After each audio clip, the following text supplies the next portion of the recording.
سلیمان علیہ السلام فلسطین میں بیٹھے ہوئے ہیں اور سبا بلقیس کا تخت یمن میں ہے. یمن اور فلسطین میں 1000 کلومیٹر سے زیادہ کا فاصلہ ہے. ایک جن کھڑا ہوا, کہا اللہ کے نبی میں لے آتا ہوں. پوچھا کتنی دیر میں؟ کہا میں آپ کی مجلس ختم ہونے سے پہلے وہ لے کر آ جاؤں گا. جنات کی طاقت پر یقین رکھنے والے, جنات کو حاصل کرنے کے لیے عملیات کرنے والے, سنو قرآن کیا کہتا ہے. سلیمان علیہ السلام نے کہا بہت دیر ہو جائے گی, مجلس ختم ہونے تک تم لاؤ گے؟ مجلس ختم ہونے تک. پھر اللہ کے ایک ولی. السلام علیکم ورحمۃ اللہ وبرکاتہ. ناظرین اکرام, آج کا ہمارا ریئیکشن ویڈیو مفتی سلمان اجہری نے غوث پاک کا ذکر کیا. غوث پاک کے بارے میں کیا کہا, ہم آپ کو لے کر چلتے ہیں. غوث پاک کا مرتبہ کیا ہے, یہ سب لائیو دکھاتے ہیں. ناظرین اکرام, اگر ہمارے چینل پہ نہیں تو پلیز ہمارے چینل کو سبسکرائب کریں, لائک کریں, کمنٹ میں ضرور بتائیں کہ آج کا ہمارا ریئیکشن ویڈیو کیسا لگا. ہم آپ کو لے کر چلتے ہیں, دکھاتے ہیں. بسم اللہ الرحمن الرحیم. ان اولیاؤہ الا المتقون, صدق اللہ مولانا العظیم. بارگاہ رسالت مآب صلی اللہ علیہ وسلم میں درود پاک کا ہدیہ پیش کریں. اللہم صلی علی سیدنا و مولانا محمد معدن الجود والکرم وآلہ واصحابہ الکرام وابنہ الکریم وبارک وسلم صلاة دائمة سرمدا ابدا. عزیزان گرامی وقار, ماہ ربیع الاخر شریف جس کو سنی ربیع الغوث کہتے ہیں, اس ماہ مبارکہ میں ہم اپنی زندگی کی سانسیں لے رہے ہیں. اور اس ماہ مبارکہ کو ہم 11ویں کے مہینے سے بھی یاد کرتے ہیں. اسلامی مہینہ ہے, مہینے کا نام بہت پہلے سے ہے, لیکن اہل سنت و جماعت کے دل میں سرکار بغداد, شہنشاہ ولایت, غوث الاعظم دستگیر رضی اللہ تعالیٰ عنہ کی محبت ایسی رچی بسی ہے کہ اس پورے مہینے کو ہم غوث کے مہینے سے یاد کرتے ہیں. اور یہ اللہ والوں سے محبت کی علامت ہے. لوگ کسی مہینے کو کسی اور تہوار سے یاد کرتے ہوں گے, لیکن ہم اپنے مہینوں کو اللہ والوں سے نسبت دے کر یاد رکھتے ہیں. سرکار شہنشاہ بغداد سلطان الاولیاء عبد القادر جیلانی رضی اللہ تعالیٰ عنہ, اس عظیم شخصیت کا نام ہے جس کو اللہ تبارک و تعالیٰ نے مقام محبوبیت کے ساتھ مقام غوثیت عطا فرمایا. اولیاء اکرام میں یہ مقام بہت کم کو ملا ہے جو سلطان الاولیاء شہنشاہ بغداد کو ملا ہے. ورنہ اولیاء میں کوئی ایسا نہیں ہے جو منبر پر کھڑے ہو کر کے یہ اعلان کرے کہ میرا قدم ہر ولی کی گردن پر ہے. اعلیٰ حضرت امام اہل سنت فاضل بریلوی فرماتے ہیں, جس کی منبر بنی گردن اولیاء, اس قدم کی کرامت پہ لاکھوں سلام. جو ولی قبل ہوئے یا بعد ہوئے یا ہوں گے, سب ادب دل میں رکھتے ہیں میرے آقا تیرا. غوث پاک رضی اللہ تعالیٰ عنہ کو اولیاء کرام میں ایسا ہی مقام حاصل ہے کہ جیسے سورج کو ستاروں پر مقام حاصل ہے. آپ کو اللہ تعالیٰ نے بچپن سے علمی شرافت کے ساتھ ساتھ خاندانی شرافت ایسی عطا فرمائی کہ آپ اپنے والد ماجد کی طرف سے حسنی سادات ہیں اور اپنی ماں کی طرف سے حسینی سادات ہیں. یعنی امام حسن مجتبیٰ ان کے دادا ہیں, امام حسین شہید کربلا نانا ہیں. جس کے دادا اور جس کے نانا دونوں جنتی جوانوں کے سردار ہوں, اس نسبت کا عالم کیا ہوگا. میرے عزیزو, گھر کے اندر سادات کے ہاں جو پرورش کا معمول ہوا کرتا تھا, اسی سے اندازہ کر لیں آپ کی ولادت 29 شعبان کو ہوئی تھی اور چاند رات تھی. دوسرے دن کو رمضان شروع ہونے تھا اور چاند میں اختلاف ہو گیا جیلان میں. یہ جیلان ایران کا ایک علاقہ ہے, اس کو گیلان بھی کہتے ہیں, جہاں آپ کی پیدائش ہوئی. لوگوں کے دوران شک پیدا ہوا کہ چاند ہوا کہ نہیں ہوا. غوث پاک رضی اللہ تعالیٰ عنہ کی ماں فاطمہ ام الخیر جو نہایت ہی شریف خاتون ہیں, سادات کی، آپ نے لوگوں سے کہا کہ رمضان ہو چکا ہے، اس لیے کہ سحری سے لے کر افطار تک میرے بچے نے دودھ کو منہ نہیں لگایا ہے۔ پورے جیلان میں یہ بات مشہور تھی کہ سادات کے گھر میں ایک ایسا بچہ پیدا ہوا ہے جو سحری سے لے کر کے افطار تک اپنے ماں کے دودھ کو تک نہیں پیتا۔ یہ ان ایام کی میں بات کر رہا ہوں کہ ابھی غوث پاک رضی اللہ تعالیٰ عنہ ایک دن کے تھے، یعنی پیدائشی طور پر۔ میں آپ کو یہ بتاؤں کہ آپ سب غوث پاک کو پیران پیر کہتے ہیں کہ نہیں؟ یعنی پیروں کا پیر ہے، اور روشن ضمیر کہتے ہیں، سارے سلسلے وہاں تک جا کر پہنچ جاتے ہیں تو فخر کرتے ہیں۔ غوث پاک سے جس کا سلسلہ ملتا ہے وہ دنیا میں فخر کرتا ہے۔ میں یہ کہتا ہوں کہ پیروں کا پیر پیدا ہوتے ہی روزہ رکھتا ہو، اور اگر کوئی ڈھکوسلا جھوٹا پیر یہ کہتا ہے کہ ہمارے اوپر شریعت نہیں ہے، تو بات یہ یاد رکھ لینا کہ اس کا غوثیت معاف سے کوئی تعلق ہی نہیں ہے۔ وہ شیطان کا مرید ہو سکتا ہے، رسول اللہ تک لے جانے والا راستہ ہرگز نہیں ہو سکتا۔ میرے آقا صلی اللہ علیہ وسلم تک لے جانے والا راستہ وہی ہے جو غوثیت معاف کے راستے سے ہو کر کے چلتا ہے۔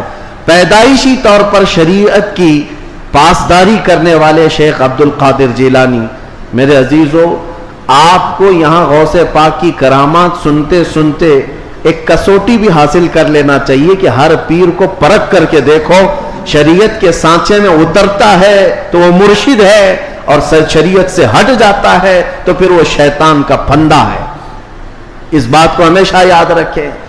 اگر کوئی اپنے گھر میں بیٹھ کر کے کہتا ہے کہ ہمارے لیے نماز نہیں، ہم تصور کی نماز پڑھتے ہیں، ہم تصور کی نماز پڑھتے ہیں، اور ہماری نماز تو مکہ میں ہوتی ہے، مدینے میں ہوتی ہے، تو کھانا یوں کیوں کھاتے ہیں؟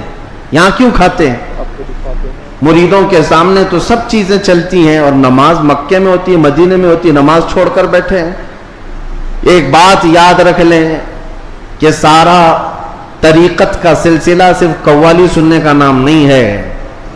ہاں، اشعار حضور پاک کی محبت میں اور اللہ کی محبت میں سننا یقیناً باعث ثواب ہے، ہم خود بھی سنتے ہیں، لیکن وہ پیر ہی کیسا جسے قرآن پڑھ سننے کے بعد کوئی وجد نہیں آتا، قرآن سننے کے بعد کوئی وجد نہیں آتا، حدیث رسول سننے کے بعد کوئی وجد نہیں آتا۔ وجد کہاں سے آئے گا سمجھ میں نہیں آتا، اور پھر ڈھول باجے پر تو پھر ہاتھ بھی ہلتے ہیں، پیر بھی ہلتے ہیں، اور پھر اگر کوئی یہ سمجھے کہ یہی مرشد ہے، پیر کامل ہے، تو دھوکے میں ہے، ایسا بندہ دھوکے میں ہے۔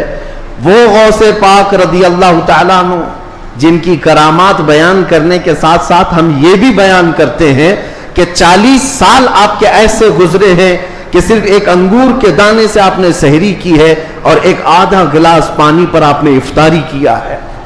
اتنے سال تک روزہ رکھے ہیں، ان میں کئی سال ایسے آئے ہیں کہ پوری رات بھر شیخ عبد القادر جیلانی کھڑے ہو کر کے نماز پڑھتے رہے۔ ان اولیاء کے لیے جن کے مجمع میں 70,000 سے کم کا کبھی مجمع نہیں ہوتا تھا، نماز معاف نہیں ہوئی، روزہ معاف نہیں ہوا، تو آج کے جانور نما کسی ایسے ڈھکوسلے بابا کے لیے نماز کیسے معاف ہو سکتی ہے، یا روزہ کیسے معاف ہو سکتا ہے؟ اس بات کو ہمیشہ ذہن نشین کر لیں، شریعت میرے مصطفیٰ کی ہے، اور نبی پاک صلی اللہ علیہ وسلم کی شریعت سب سے اوپر ہے، اس کے بعد ہی کوئی مقام مل سکتا ہے۔ اسی لیے اعلیٰ حضرت کی بات سنو، فرماتے ہیں بخدا خدا کا یہی ہے در۔ اللہ تک اگر کوئی پہنچنے کی بات کرتا ہے نا، تو اسے جانچ کر کے دیکھ لو کہ حضور کے بارے میں کیا کہتا ہے۔ بخدا جس کا مطلب ہے قسم خدا کی، خدا کا یہی ہے در، یعنی رسول پاک کا جو دروازہ ہے یہی خدا کا دروازہ ہے۔ بخدا خدا کا یہی ہے در، نہیں اور کوئی مفر مقر۔ حضور کو چھوڑو گے تو نہ بھاگنے کی جگہ ہے نہ ٹھہرنے کی جگہ ہے، کہیں نہیں اور کوئی مفر مقر۔ اور پھر اعلیٰ حضرت فرماتے ہیں اگر کوئی خدا تک پہنچا بھی ہے تو سمجھ لو جو وہاں سے ہو یہی آ کے ہو، جو یہاں نہیں تو وہاں نہیں۔ اگر وہ رسول پاک صلی اللہ علیہ وسلم کی شریعت کبریٰ تک نہیں پہنچا تو پھر سمجھ لو کہ خدا تک پہنچ ہی نہیں سکتا۔ میرے عزیزو، غوث پاک رضی اللہ تعالیٰ عنہ کی پوری زندگی اگر میں آپ کو بتاؤں وہ عشق رسول کے سانچے میں ڈھلی ہوئی تھی. نبی پاک کی شریعت پر ایسا سختی سے عمل کرتے تھے کہ منبر پر کھڑے ہو کر کے آپ نے اعلان کیا میرا مرید اگر نماز نہیں پڑھتا تو اسے ہمارے قبرستان میں بھی دفن نہ کیا جائے. غوث پاک رضی اللہ تعالیٰ عنہ شریعت کے معاملے میں اس قدر سخت تھے. پھر میں پوچھنا چاہتا ہوں ان سے بڑا دنیا میں اور کون پیر آیا ہے؟ اگر کوئی اپنے مریدوں کو نماز معاف کرا دیتا ہو، روزے معاف کرا دیتا ہو، تو یاد رکھ لینا وہ شیطان کا پھندا ہے جو تمہیں نبی کریم صلی اللہ علیہ وسلم کی شریعت سے دور لے کر جاتا ہے. سب سے پہلی چیز ہے میرے مصطفیٰ کی شریعت. حضور پاک کے طریقے پر اگر کوئی چلا ہے تو اسے ولایت بھی ملتی ہے. اللہ کا ولی حضور کی شریعت پر گامزن ہو کر کے ہی چلتا ہے. کچھ مجذوب اولیاء ایسے ہیں جن کی عقل فنا ہو جاتی ہے تب ان کے اوپر سے شریعت کا قلم اٹھا لیا جاتا ہے، وہ مستثنا ہیں، وہ الگ ہیں. لیکن جتنے اولیاء آئے سب کا رسول پاک صلی اللہ علیہ وسلم کے دربار میں ایسا وسیلہ ہے، ان کی ایسی پہنچ ہے کہ اس کے بعد ہی انہیں ولایت کی منزل ملتی ہے. میں ایک بات بتاتا ہوں آپ کو، غوث پاک رضی اللہ تعالیٰ عنہ کے مقام کے متعلق. محبوب الہی کا نام سنا ہوگا، دلی کے شہنشاہ. دو اولیاء کو محبوب کا نام دیا گیا ہے. محبوب، ایک غوث پاک کو محبوب سبحانی اور حضرت نظام الدین اولیاء کو محبوب الہی. محبوب اسے کہتے ہیں جس سے اللہ محبت کرتا ہو. سارے اللہ سے محبت کرتے ہیں اور کچھ وہ ہیں جن سے اللہ محبت کرتا ہے، وہ محبوب ہیں. محبوب الہی کا درجہ بڑا ہے. ان کے بڑے گہرے مرید ایسے فنافی شیخ امیر خسرو کا جب بھی نام آتا ہے تو ایک پیر اور مرید کے درمیان کا گہرا تعلق بتایا جا سکتا ہے. لوگوں کو پڑھنا چاہیے، کس کو مرشد سمجھا جائے طریقت کے راستے میں اور کون پیر ہوتا ہے. امیر خسرو کو پڑھیں تو سمجھ میں آ جائے گی بات. امیر خسرو ایک بار پانی پت گئے ہوئے تھے. پانی پت میں اس وقت بو علی شاہ قلندر رحمت اللہ تعالی علیہ موجود تھے. یہ محبوب الہی کے ہم زمانہ ہیں، اسی زمانے کے. ان کی کرامات کا حال بھی بہت بڑا تھا. امیر خسرو ان کی محفل میں بیٹھے. جمعرات کو ایک بار ان کے ہاں محفل ہوتی تھی بو علی شاہ قلندر کے ہاں. اور محفل میں ہوتا کیا تھا، جب ذکر کی محفل ہوتی اس کے بعد جتنے حاضرین ہوتے بو علی شاہ قلندر سب سے کہتے اپنی اپنی آنکھیں بند کر لو. لوگ اپنی اپنی آنکھیں بند کرتے، وہ سیدھے رسول اللہ کا دیدار کراتے تھے. نبی پاک صلی اللہ علیہ وسلم سامنے بیٹھے ہوئے ہوتے اور بو علی شاہ قلندر ان کے سامنے ہوا کرتے حضور کے.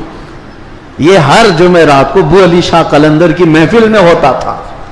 امیر خسرو مرید تھے محبوب الہی کے اور گئے تھے بو علی شاہ قلندر کی محفل میں.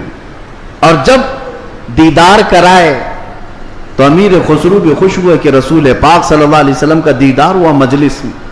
لیکن بات اتنی ہوئی، آنکھیں کھولنے کے بعد بو علی شاہ قلندر امیر خسرو کو یوں کہتے ہیں، خسرو میں تو رسول اللہ کی مجلس میں تجھے لے گیا، تیرا پیر تو وہاں کہیں نظر نہیں آیا، تیرا پیر وہاں پر نظر تو نہیں آیا. امیر خسرو کو یہ بات لگ گئی. میں میرا مرشد میرے پیر کا مقام بلند سمجھتا ہوں، لیکن حقیقی بات ہے کہ حضور کے دربار میں جب میں تصور میں حاضری دیا، محبوب یہ بو علی شاہ قلندر بھی تھے اور بھی اولیاء تھے، لیکن میرے پیر تو نظر نہیں آئے. وہ غمگین حالت میں اپنے پیر کے پاس آئے، اپنے مرشد کے پاس. محبوب الہی سے کہتے ہیں آج میں محفل میں گیا اور انہوں نے فارسی ایک کلام لکھایا ہے، شب جائے کہ من بودم، بہت مشہور کلام ہے امیر خسرو کا. اس واقعے کے بعد انہوں نے لکھا تھا. پہلے پورا واقعہ کیا ہوا وہ میں بتاتا ہوں. محبوب الہی کے پاس روتے ہوئے کھڑے تھے. بو علی شاہ قلندر نے رسول اللہ کا دیدار کرایا، لیکن ساتھ میں انہوں نے مجھے تانا مارا کہ تمہارا پیر تو محفل میں نظر نہیں آیا. محبوب الہی نے کہا کہ پھر سے جاؤ محفل میں، پھر سے جاؤ محفل میں. بو علی شاہ قلندر کے دیدار ہو رہا ہے اور اچھی بات ہے، کہا آپ نہیں ہیں اس محفل میں کیسے جاؤں؟ محبوب الہی نے تھپک کر کہا خسرو بو علی شاہ قلندر سے مت پوچھنا، جب وہ دیدار کرائیں رسول اللہ کا تو خود رسول اللہ سے پوچھنا میرا پیر کہاں؟ اولیاء بہت سارے بیٹھے ہیں، محبوب الہی کہاں ہیں؟ تو میر خسرو گئے۔ اب کی بار جو محفل سجی اور جب آنکھ بند کرنے کا حکم ہوا، امیر خسرو نے آنکھ بند کی، دیدار ہوا میرے مصطفیٰ کا۔ اولیاء کرام کی مجلس تھی۔ خسرو کہتے ہیں میں آگے بڑھا، نبی کونین صلی اللہ تعالیٰ علیہ وسلم کے دربار میں دست بستہ عرض کیا، یا رسول اللہ اولیاء کی محفل ہے، یہاں پر میرے مرشد نظام الدین اولیاء نظر نہیں آتے۔ نبی پاک نے فرمایا ایک منزل اوپر چڑھ جا، ایک منزل اوپر چڑھ جا۔ امیر خسرو کہتے ہیں میں ایک منزل اوپر گیا تو دیکھا ایک بہت بڑا دالان ہے، صحن ہے، وہاں بھی رسول اللہ جلوہ فرما ہے، مسند نشی ہے، وہاں دیگر اولیاء کرام ہیں اور دیگر اولیاء، لیکن وہاں بھی میرے مرشد نظر نہیں آئے۔ میں پھر پوچھا میرے مصطفیٰ سے، آقا یہاں پر بھی نہیں ہے؟ حضور نے فرمایا ایک اور منزل چڑھ جا۔ خسرو کہتے ہیں میں تیسری منزل پر آیا، وہاں بھی حضور بیٹھے تھے، لیکن اولیاء کی محفل میں میرے پیر نظر نہیں آئے۔ پھر پوچھا، حضور نے ایک اور منزل چڑھائی، یہاں تک کہ 7 منزلیں چڑھ لی۔ امیر خسرو کہتے ہیں اب اوپر جیسے جیسے جاتا تھا مجمع کم ہوتا جاتا تھا، تھوڑے تھوڑے سے رہ جاتے تھے۔ 6ٹھی منزل پر آیا، جب بھی میں اپنے مرشد کو نہیں پایا، پریشان ہو کر پوچھا تو کہا ایک اور منزل چڑھ جا۔ اوپر گیا تو وہاں مصطفیٰ کریم صلی اللہ علیہ وسلم مسند نشین ہیں، مسند نشین ہیں، بس 3 لوگ بیٹھے ہوئے ہیں، دائیں ایک بزرگ ہیں، بائیں ایک بزرگ ہیں، اور بالکل سامنے محبوب الہی بیٹھے ہوئے ہیں۔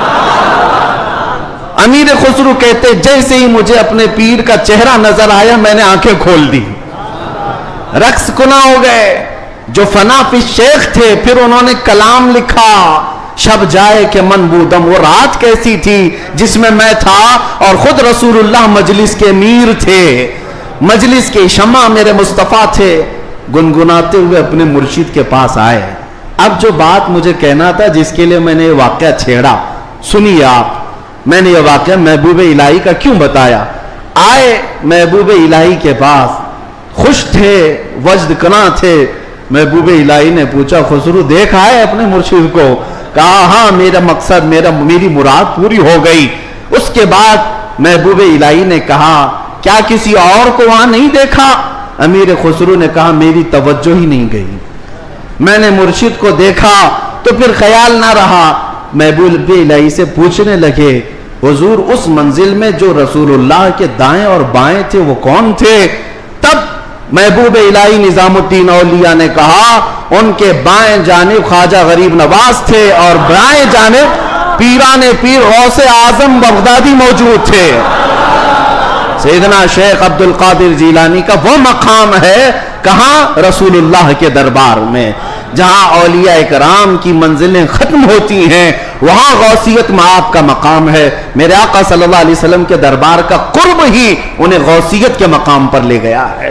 میرے عزیزو، بہت سارے لوگ اگر یہ سمجھتے ہیں کہ ان کی بڑی کرامتیں ہیں اس لیے ان کو غوث کا مقام ملا ہے، وہ بہت بڑے عالم تھے، بہت بڑے زاہد تھے، بہت بڑے پرہیزگار تھے اس لیے غوثیت کے مقام پر پہنچے۔ میں کہتا ہوں یہ ساری جگہ یہ سارے مقامات اپنی جگہ پر غوث پاک غوثیت کے مقام پر پہنچے تو عشق رسول کی بنیاد پر پہنچے، میرے مصطفیٰ کریم صلی اللہ علیہ وسلم سے بے پناہ محبت کی بنیاد پر پہنچے۔ اس لیے میں نے زندگی میں دیکھا ہے جب کبھی کوئی رسول اللہ کی طرف انگلی بھی اٹھاتا یا اعتراض کرتا اپنی کرامتوں سے اس کا منہ توڑ جواب دے دیتے تھے، اپنی کرامتوں سے غوث پاک رضی اللہ تعالیٰ عنہ ان کا جواب دیتے۔ اگر کسی نے حضور پاک صلی اللہ تعالیٰ علیہ وسلم پر اعتراض کیا کہ انہوں نے مردوں کو زندہ نہیں کیا تو غوث پاک نے اپنی ٹھوکر سے مردہ زندہ کر کے دکھایا۔ 400 سال بعد غوث پاک رضی اللہ تعالیٰ عنہ اعلان کرتے تھے تو رسول اللہ کے بارے میں بات کرتا ہے، میں ان کے بیٹے کے بیٹے کے بیٹے کے بیٹے کے بیٹے 400 سال بعد آیا ہوں اور اللہ نے میرے پاؤں میں یہ طاقت دی ہے کہ قبر کو ٹھوکر لگاؤں تو مردہ زندہ کھڑا ہو جائے، اور جس کی میں نسل سے ہو وہ اگر کہیں ٹھوکر لگائے پورا قبرستان کھڑا ہو سکتا ہے۔ نبی پاک صلی اللہ تعالیٰ علیہ وسلم کی ذات پر اگر کوئی انگلی اٹھاتا میرے غوث اس کو اپنی کرامت سے جواب دیا کرتے۔ عزیزان گرامی وقار، سلطان الاولیاء غوث پاک رضی اللہ تعالیٰ عنہ سے اپنا رشتہ مضبوط کرو۔ اپنے نسبتوں میں قادری پٹا ضرور رہے، قادری نسبت ضرور رہے، اس لیے کہ یہ نسبت ہی ایسی ہے جس پر پوری دنیا فخر کرتی ہے۔ قیامت میں منادی دے گا یہ ندا قادریوں کو، کہاں ہے قادری کر لے نظارہ غوث اعظم کا۔ میری علاج کس کے ہاتھ ہے؟ بغداد والے کے، مصیبت ٹال دینا کام کس کا؟ غوث اعظم کا۔ اسی لیے میرے عزیزو، ہم نے غوث پاک رضی اللہ تعالیٰ عنہ کی زندگی پاک میں دیکھا ہے، اللہ تعالیٰ نے ان کو تصرف دیا تھا، وہ طاقت عطا کی تھی کہ وہ اللہ کریم کی بارگاہ میں ایسی مقبولیت کے مقام پر تھے کہ خلاف عادت کام ان سے صادر ہوئے۔ خلاف عادت کام جب اولیاء سے ہوتے ہیں اسی کو کرامت کہتے ہیں۔ بعض لوگ ابھی عقل کے گھوڑے دوڑاتے ہیں اور کہتے ہیں ایسا کیسے ہو سکتا ہے، یہ سب تو مولانا لوگوں کی پھکائی ہے، یہ جملے بازی ہے۔ ان کو قرآن پاک سے اگر تعلق ہو تو میں بتاؤں۔ اب میں ایک بات آپ سے بتاتا ہوں، غوث پاک کی ایک کرامت جس پر ابھی میں چند دن پہلے سن رہا تھا، کوئی بیچارہ جس کی عقل پر فالج کا اثر ہوا ہے۔ یہ وہ لوگ ہیں جن کو میرے مصطفیٰ کریم صلی اللہ تعالیٰ علیہ وسلم سے بغض ہے، عداوت ہے، اور دوسرے راستے پر چل پڑے اور اولیاء اکرام کو چن چن کر کے نشانہ بناتے ہیں، جن کا تعلق نجد سے ہے، وہابیت سے ہے، سلفیت نام رکھتے ہیں۔ بہرحال لیکن سوال کرنے والے نے ایک سوال کیا، ارے مولانا آپ سناتے ہیں کہ غوث پاک تو 12 سال کی ڈوبی ہوئی کشتی کو باہر لے آئے، یہ تو خدا کے بھی کام نہیں ہے، اللہ کے بھی کام نہیں، اس سے بڑھ کر کے آپ نے غوث پاک کو بتا دیا۔ میرے عزیزوں، میں آپ کو بتاتا ہوں بات ہوئی کیا تھی۔ دریا کے کنارے سے آپ کا گزر ہو رہا تھا، ایک بوڑھی عورت کو روتے ہوئے دیکھا۔ مرید سے پوچھو اس کو کیا بات ہے، کیوں روتی ہے؟ معلوم کیا تو پتا چلا کہ اس خاتون کا اکلوتا بیٹا تھا، بڑے نازوں سے پالا تھا، اس عورت نے شادی کی، برات آ رہی تھی اور کشتی جو ہے دریا میں غرق ہو گئی، ڈوب گئی، باہر نہ آ سکی۔ مشہور کرامت ہے غوث پاک کی۔ تو وہ ڈوب گئی اور اس بوڑھی عورت کا دل تو ماں کا ہے، بیٹے کے یاد میں روز آتی ہے، روتی ہے اور شام واپس چلی جاتی ہے، روز روتی ہے۔ غوث پاک رضی اللہ تعالیٰ عنہ کو اس پر رحم آیا، اللہ کریم کی بارگاہ میں سفارش کی، اے رب کریم تو نیست سے ہست کرنے والا، تو پانی کے قطرے سے پورا انسان بنانے والا، تو راکھ کے ڈھیر کو بھی اگر چاہے تو زندہ انسان کھڑا کر دے، مولا قادر مطلق ہے، اس خاتون پر رحم فرما اور اس کا بیٹا واپس لوٹا دے۔ غوث پاک کی دعا چل رہی تھی، تھوڑی دیر دیکھنے کے بعد دریا میں ایک بھونچال سا، طوفان سا آیا، پانی کے اندر ایک عجیب سی سرسراہٹ ہوئی، تھوڑی دیر کے بعد دیکھا تو ایک کشتی برآمد ہوئی۔ غوث پاک نے صرف اس خاتون کے بیٹے کی زندگی مانگی تھی، مگر صدقے میں اللہ نے پوری برات کی زندگی لوٹا دی، پوری برات واپس آ گئی، اور وہ خوشی خوشی غوث پاک رضی اللہ تعالیٰ عنہ کا شکر کرتے ہوئے گھر گئے۔ 12 سال کے بعد مچھلیاں کھا گئی ہوں گی، کشتی کے پرزے ختم ہو گئے ہوں گے، لیکن رب ذوالجلال قادر مطلق ہم ان لوگوں کو یہی تو کہتے ہیں جو جلا کر کے سمجھتے ہیں کہ اب کوئی نہیں اٹھا سکتا ان کو، راکھ پانی میں بہا کر کے سمجھتے ہیں کہ اب ان کا حساب کتاب نہیں ہو سکتا۔ ہر عقل کے اندھو، جس رب ذوالجلال نے ایک نطفے سے تمہارا پورا انسانی شکل بنایا ہے، تم 1000 بار جلا کر راکھ کر دو، رب ذوالجلال قادر مطلق ہے، وہ دوبارہ زندہ فرمائے گا حساب لینے کے لیے۔ تو کشتی دوبارہ واپس آئی۔ غوث پاک رضی اللہ تعالیٰ عنہ کی اس کرامت پر ایک دو نہیں ہزاروں لوگ اسلام میں داخل ہوئے تھے، ہزاروں لوگ اسلام میں داخل ہوئے۔ اب جو صاحب ہیں انہوں نے کہا کہ ایسا کیسے ہو سکتا ہے، ایسا کیسے ہو سکتا ہے؟ ہر جگہ اگر تم عقل کے گھوڑے دوڑاؤ گے تو یہی سوال کرو گے ایسا کیسے ہو سکتا ہے۔ اگر تمہاری عقل میں بات نہیں آتی تو سمجھ لو اسی کو کرامت کہتے ہیں، اسی کو کرامت کہتے ہیں تم اور ہم بھی کر سکتے تھے، تو پھر غوث کی کرامت کا مطلب ہی کیا ہے؟ تم بھی غوث ہوتے، ہم بھی غوث ہوتے۔ کرامت ہے جو عقل میں نہیں آئے گی۔ اور قرآن سے اگر دلیل مانگتے ہو، سنو، سلیمان علیہ السلام نے اپنے دربار میں ایک بار اعلان کیا تھا، کون ہے جو سبا بلقیس کا تخت یہاں پر لے آئے گا؟ سلیمان علیہ السلام فلسطین میں بیٹھے ہوئے ہیں اور سبا بلقیس کا تخت یمن میں ہے۔ یمن اور فلسطین میں 1000 کلومیٹر سے زیادہ کا فاصلہ ہے۔ ایک جن کھڑا ہوا، کہا اللہ کے نبی میں لے آتا ہوں۔ پوچھا کتنی دیر میں؟ کہا میں آپ کی مجلس ختم ہونے سے پہلے وہ لے کر آ جاؤں گا۔ جنات کی طاقت پر یقین رکھنے والے، جنات کو حاصل کرنے کے لیے عملیات کرنے والے، سنو قرآن کیا کہتا ہے۔ سلیمان علیہ السلام نے کہا بہت دیر ہو جائے گی، مجلس ختم ہونے تک تم لاؤ گے؟ مجلس ختم ہونے تک۔ پھر اللہ کے ایک ولی جو سلیمان علیہ السلام کے امتی تھے، آصف بن برخیہ، کھڑے ہوتے ہیں، کہتے ہیں اے اللہ کے نبی میں لے آؤں گا۔ پوچھا کتنی دیر میں؟ کہا آپ کی پلک جھپکنے سے پہلے لاؤں گا۔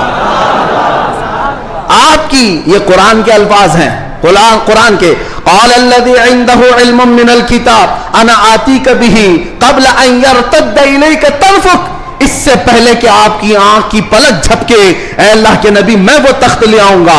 تخت کوئی 4 فٹ کا 5 فٹ کا نہیں، 80 گز لمبا ہے اور اتنا ہی چوڑا ہے، اتنا ہی وزنی ہے، اور 7 دروازوں کے اندر بند کر کے رکھا ہوا ہے، سونے چاندی جواہرات سے جڑا ہوا تخت ہے۔ اور ایک انسان کہتا ہے، انسان، جنات کی بات نہیں کر رہا، جنات کی بات آئے گی تو آپ سمجھیں گے ان کو بڑی طاقت ہوتی ہے، انسان کی بات کر رہا ہوں۔ انسان نے کہا سلیمان علیہ السلام کے امتی میں پلک جھپکنے سے پہلے لاؤں گا۔ یہ صرف اور صرف بات نہیں تھی، حضرت سلیمان علیہ السلام ابھی پلک کر ادھر دیکھ رہے تھے، وہ تخت حاضر کر چکے تھے، تخت حاضر کر چکے تھے۔ اب میں آپ کو یہ بتانا چاہتا ہوں، وہ سلیمان علیہ السلام خود اللہ کے نبی تھے، خود اللہ کے نبی، ارے وہ چاہتے تو خود ہی تخت کو طلب کر لیتے۔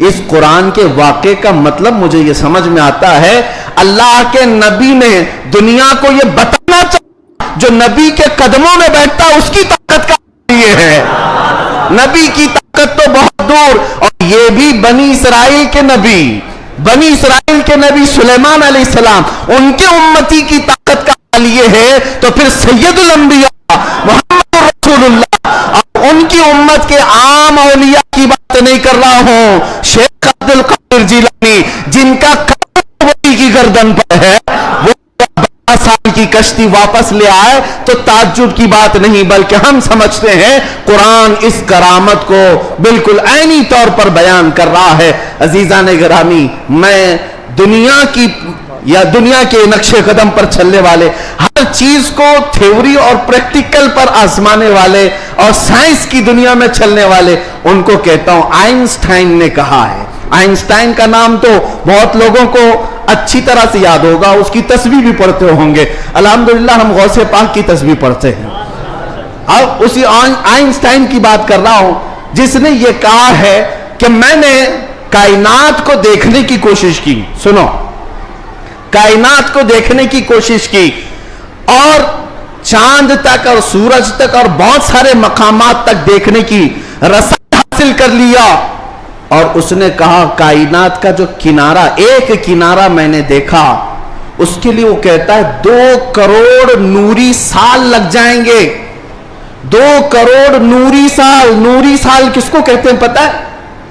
یہ جو سال ہمارے چل رہے ہیں، یہ سال صبح ہوتی ہے 6 بجے صبح ہوئی، شام میں 6 بجے سورج ڈوبا، آرام سے دن چل رہے ہیں، نوری سال اس کو نہیں کہتے۔